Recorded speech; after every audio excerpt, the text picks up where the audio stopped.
Everyone, and welcome to today's Explainer. I am absolutely thrilled you're here because today we're going to unpack one of the most powerful, yet kind of invisible forces that shapes our daily lives. We are going to decode fiscal policy.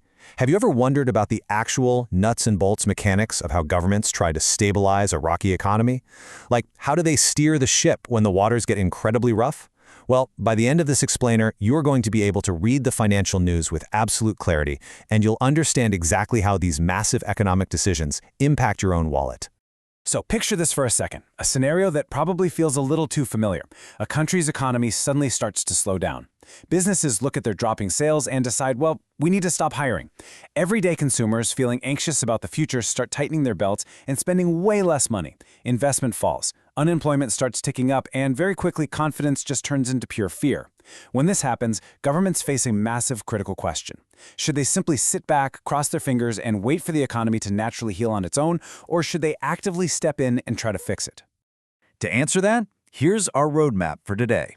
First, we'll look at when the economy slows down. Second, the two main tools, spending and taxes. Third, how we speed up and slow down the machine.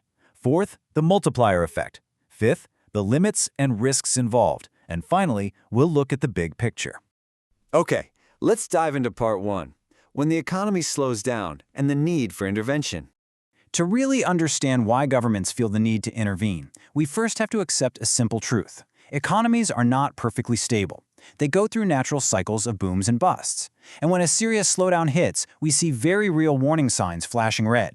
Less hiring, plunging spending, rising unemployment. These aren't just abstract numbers on a spreadsheet. They create severe, immediate pain for real families. And because of this widespread pain, policymakers usually step in to try and smooth out those chaotic, damaging cycles. And that brings us to the absolute star of today's explainer, fiscal policy. By definition, fiscal policy is the use of government spending and taxation to influence economic activity. I like to think of it like a massive national control system. Now, the goal here isn't to completely eliminate the natural ups and downs of the economy. Honestly, that's literally impossible.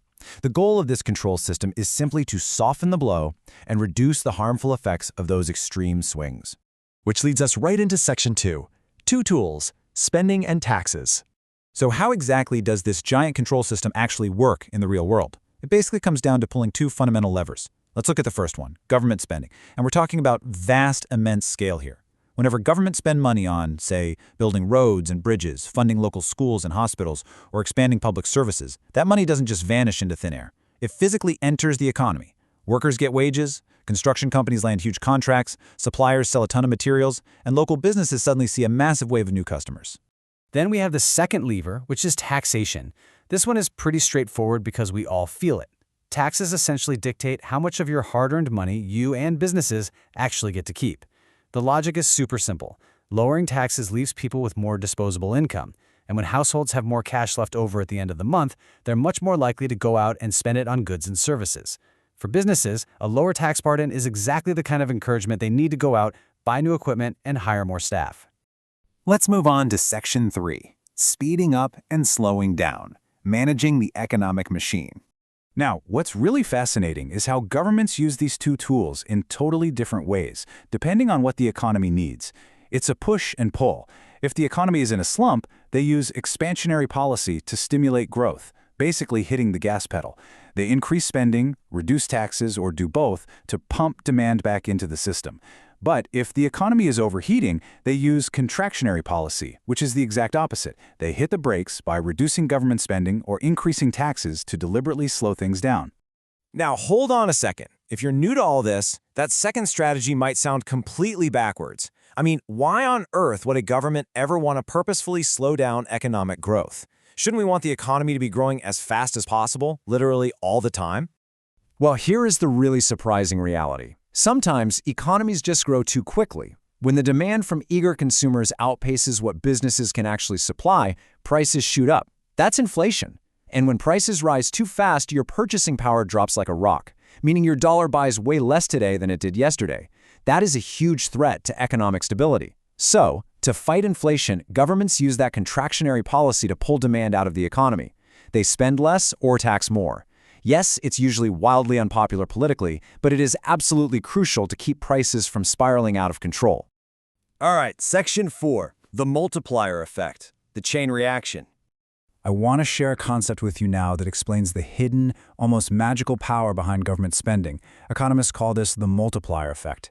Let's suppose the economy is stuck in a really deep recession, and the government decides to spend, let's say, $1 billion building new infrastructure.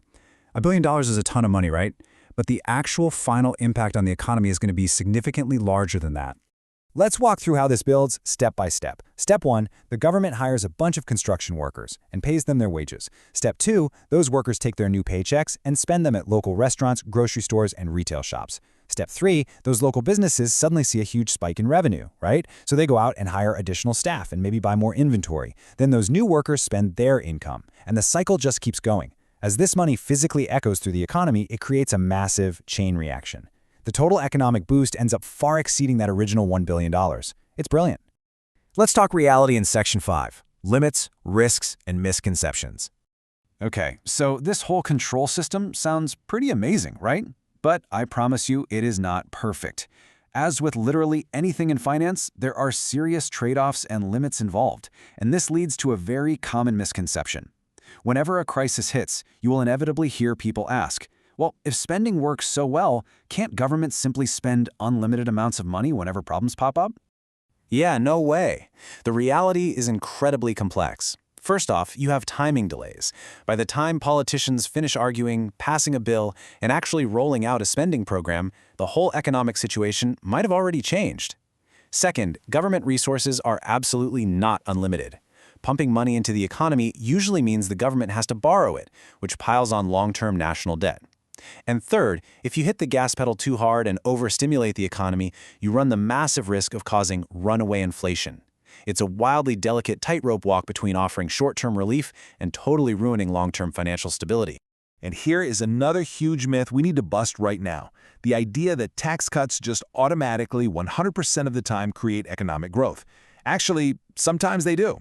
But the real world is messy, and outcomes depend on so many variables. Imagine the government gives everyone a tax cut right in the middle of a really scary, uncertain time.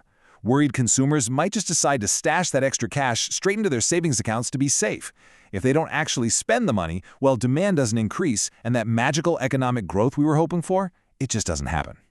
And finally, Section 6, the big picture, fiscal versus monetary policy. Let's zoom all the way out now for a complete view. Fiscal policy doesn't exist in a vacuum. There are actually two major forces at play here. We have what we've been learning about today, fiscal policy, which is controlled by the government using spending and taxes, but then we also have monetary policy. This is completely different. It's controlled by central banks, and they manage the economy using completely different tools, specifically tweaking interest rates and controlling the overall money supply. During a major full-blown crisis, these two systems generally team up. The government might ramp up spending while the central bank slashes interest rates, both working together to shock the economy back to life from different angles. So what is the bottom line for us? Why does all of this actually matter to you? Well, fiscal policy isn't just some abstract theory meant for politicians in suits or economics professors. It literally touches almost every single aspect of your daily life. It shapes the job market you're trying to work in. It affects the wages you bring home. It determines whether your local roads have potholes and how well funded your neighborhood schools are. And, of course, it dictates exactly what you pay in taxes. Which brings me to this final powerful thought. Governments actively influence economic outcomes rather than simply observing them. Now that you really understand the mechanics behind government spending, taxes, and that incredible multiplier effect, you're no longer just a passive passenger along for the ride. So the next time you turn on the news and hear about a massive new spending package or a huge tax cut, ask yourself, is the government just doing routine maintenance, or are they desperately trying to prevent a total economic crash? And more importantly, who is eventually going to have to pay for it? Thanks so much for learning with me today, and keep staying curious.